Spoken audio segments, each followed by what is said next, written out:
बहुत समय पहले की बात है। विशालपुर नाम का एक समृद्ध नगर था। यह नगर अपनी शांति, समृद्धि और बहादुर नागरिकों के लिए प्रसिद्ध था। वहीं इस राज्य में दो मित्र रहते थे, रामू और रणवीर। रामू, जो एक साधारण किसान था, वह अपनी छोटी सी जमीन पर मेहनत से खेती करता और उसी से अपना पालन पोषण करता था। दूसरी ओर रणवीर विशालपुर की सेना में एक सैनिक था, एक जांबाज और निडर योद्धा। दोनों मित्रों की दोस्ती इतनी गहरी थी कि पूरे राज्य में उन्हें एक जानदोष शरीर कहा जाता था। हर कोई उनकी मित्रता की मिसाल देता।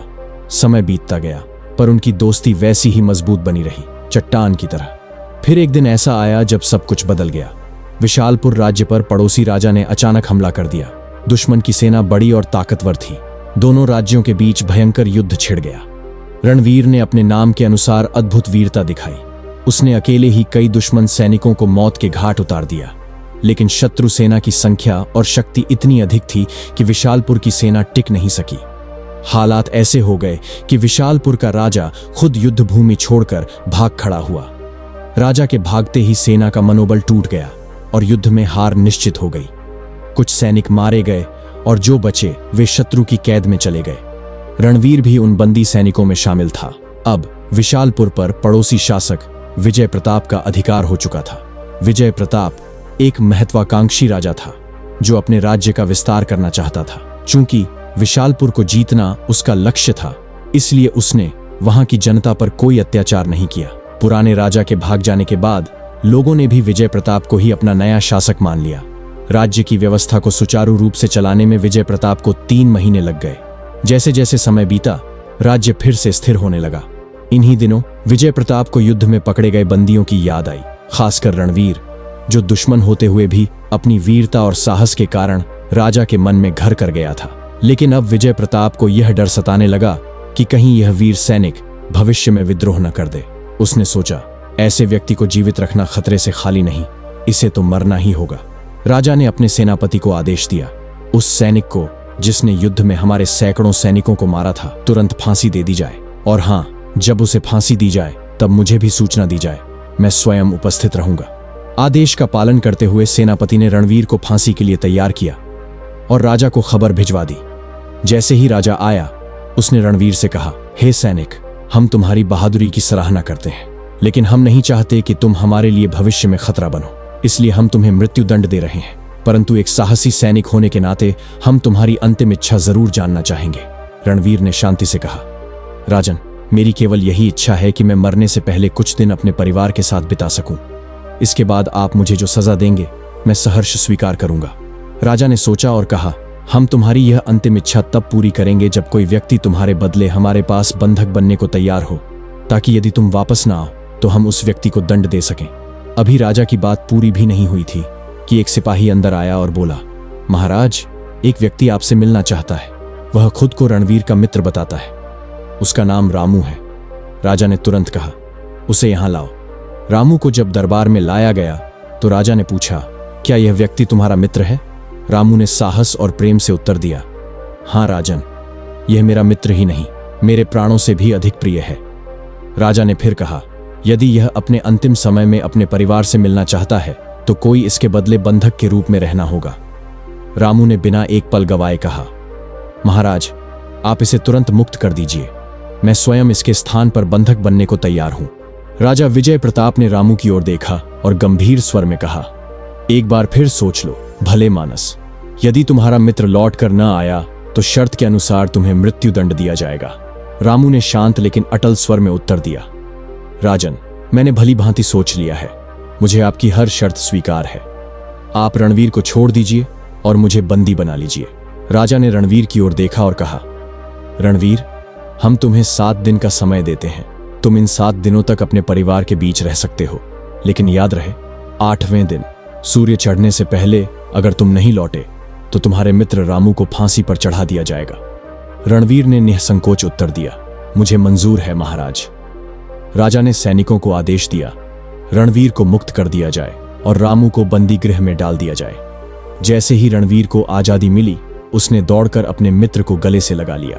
आंखें नम थीं, परंतु हृदय दृढ़। रणवीर ने कहा, मेरे सच्चे मित्र, चिंता मत करना, मैं 7वें दिन सूर्य उगने से पहले लौट आऊंगा। रामू मुस्कुराया और बोला, लेकिन मित्र, मैं तो ईश्वर से यही प्रार्थना करूंगा कि तुम कभी वापस ना आओ। तुम्हारे परिवार को तुम्हारी जरूरत है और मुझे अपनी मौत से कोई डर नहीं। इसके बाद दोनों मित्रों ने विदा ली। रामू को बंदीगृह में ले जाया गया और रणवीर राजा द्वारा दिए गए घोड़े पर सवार होकर अपने गांव की ओर चल पड़ा। रणवीर जब अपने घर पहुंचा तो उसकी पत्नी और बच्चे उसे देखकर फूले नहीं समाये। रणवीर ने अपनी पत्नी को पूरी सच्चाई बता दी। सुनते ही पत्नी की मुस्कान फीकी पड़ गई, चेहरे की रौनक उदासी में बदल गई। पत्नी बोली, स्वामी, मैं जानती हूं आपने जो किया वो सही है, पर एक बात कहूं, क्या जरूरी है कि आप लौटें ही? आपका मित्र अविवाहित है, उसके पीछे कोई नहीं। अगर वह फांसी पर चढ़ भी गया तो किसी को विशेष दुख नहीं होगा। रणवीर क्रोध से उबल पड़ा। मूर्ख स्त्री, आइंदा ऐसी घिनौनी बात जुबान पर मत लाना। मैं केवल तुम्हारा पति नहीं, उसका मित्र भी हूं। मैं अपने मित्र से विश्वासघात नहीं कर सकता, चाहे मुझे उसकी कीमत अपनी जान देकर चुकानी पड़े। पत्नी सिर झुकाकर बोली, क्षमा कीजिए स्वामी, मुझसे भूल हो गई। समय बीतता गया। रणवीर ने अपनी हर जिम्मेदारी निपटानी शुरू कर दी। जमीन जायदाद का बंटवारा, कर्जों का हिसाब किताब और बच्चों के भविष्य की चिंता। दिन दर दिन वह इस तैयारी में इतना उलझ गया कि समय का ध्यान ही नहीं रहा। पत्नी ने भी जानबूझकर उसे दिन की गिनती याद नहीं दिलाई। 7वां दिन चुपचाप बीत गया। 8वें दिन सुबह जब रणवीर की आंख खुली तो उसे राजा की चेतावनी याद आई। हे ईश्वर, मैं तो भूल ही गया था। आज तो 8वां दिन है। आज सूर्य चढ़ने से पहले मुझे दरबार में पहुंचना था। कहीं देर तो नहीं हो गई? वह कांप उठा। एक पल भी गंवाए बिना वह घर से बाहर भागा और घोड़े पर सवार होकर तूफानी गति से राजधानी की ओर दौड़ पड़ा। इधर राजा दरबार में बैठा रामू से अंतिम वार्तालाप कर रहा था। क्यों रामू, क्या अब भी तुम्हें अपने मित्र पर भरोसा है? रामू ने मुस्कुराते हुए उत्तर दिया, राजन, मुझे अपने मित्र पर आज भी उतना ही विश्वास है जितना पहले था, लेकिन मैं यही प्रार्थना करता हूं कि ईश्वर उसे किसी तरह रोक ले ताकि उसकी जान बच सके। राजा ने ताना मारते हुए कहा, तुम मूर्ख हो रामू, वो तुम्हें धोखा दे चुका है। अब वो लौट कर नहीं आएगा। अपनी जान बचाने के लिए उसने तुम्हें मरने के लिए छोड़ दिया। रामू की आंखों में गुस्सा चमक उठा। राजन, कृपया मेरे मित्र के लिए ऐसे अपमानजनक शब्द न कहें। मैं अपने अंत समय में भी अपने मित्र की निंदा नहीं सुन सकता। राजा बोला, तुम्हारा समय समाप्त हो चुका है, अब तैयार हो जाओ मरने के लिए। रामू ने दृढ़ता से कहा, मैं मरने को तैयार हूं महाराज, अपने झल्लाद को आदेश दीजिए। राजा ने झल्लाद को इशारा किया, झल्लाद, इस मूर्ख को फांसी पर चढ़ा दो ताकि यह झूठी दोस्ती का ढोंग हमेशा के लिए खत्म हो जाए। जैसे ही झल्लाद आगे बढ़ा, सिंहद्वार से एक आवाज गूंजी, ठहरो। सबकी निगाहें द्वार की ओर घूम गईं। दरवाजे पर धूल से लथपथ, पसीने में डूबा, हांफता हुआ रणवीर खड़ा था। राजन, मुझे क्षमा कीजिए, मुझे देर हो गई, पर मैं लौट आया हूं। मेरे मित्र को मुक्त कीजिए और मुझे फांसी पर चढ़ा दीजिए। रामू की आंखों में आंसू आ गए। नहीं मित्र, तुम क्यों लौटे? अब मैं मरने के लिए तैयार हूं। तुम्हारे पीछे पत्नी और बच्चे हैं, जबकि मेरा इस दुनिया में कोई नहीं है। रणवीर बोला, क्या मैं तुम्हारा कुछ नहीं? क्या मेरी आंखें तुम्हारे बिना सूनी नहीं होंगी? अगर तुम मरे तो मैं जीते जी मर जाऊंगा। क्या तुम चाहते हो कि लोग मुझे धोखेबाज कहें, स्वार्थी कहें?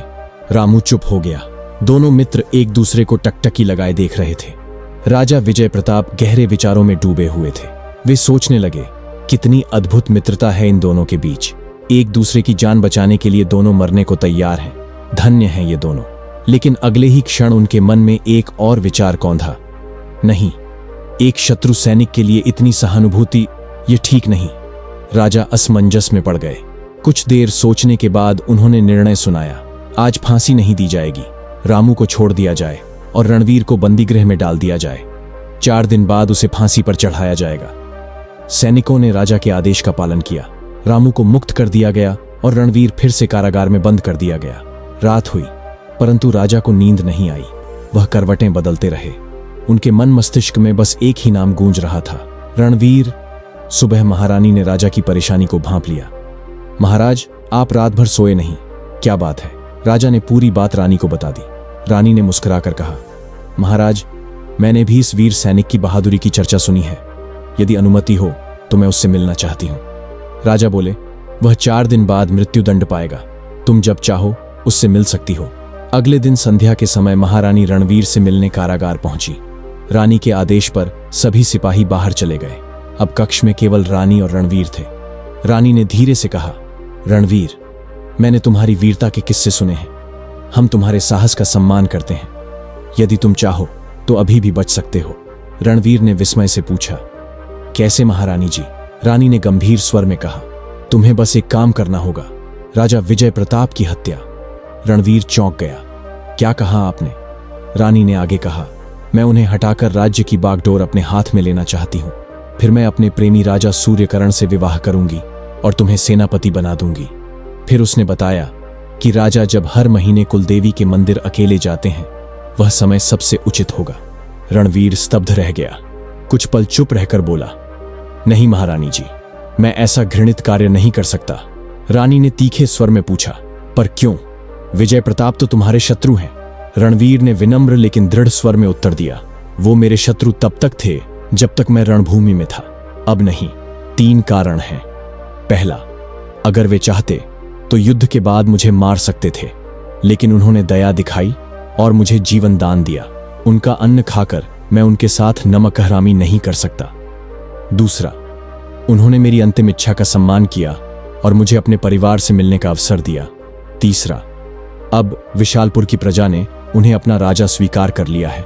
उनका वध करना अब देशद्रोह होगा, इसलिए आप मुझे क्षमा करें, मैं ऐसा नहीं कर सकता। तभी अचानक कारागार के द्वार खुले। वहां खड़ा था राजा विजय प्रताप। रणवीर चौंक गया। रानी मुस्कुराई, पर अब उसकी मुस्कान में कुटिलता नहीं, संतोष था।